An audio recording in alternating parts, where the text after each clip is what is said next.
নামাজের চেয়েও, রোজার চেয়েও, দান খয়রাতের চেয়েও একটা বড় ইবাদত আছে। এটা কি আমি কি তোমাদের বলবো না? সাহাবারা তো অবাক, নামাজের চেয়েও বড় ইবাদত, রোজার চেয়েও বড়, দানের চেয়েও বড়। ক্বালু বালা ইয়া রাসূলুল্লাহ।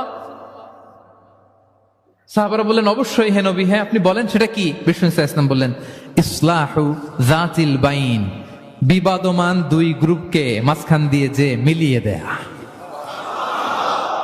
নামাজের চেয়েও বড়, রোজার চেয়েও, সাদাকার চেয়েও বড়।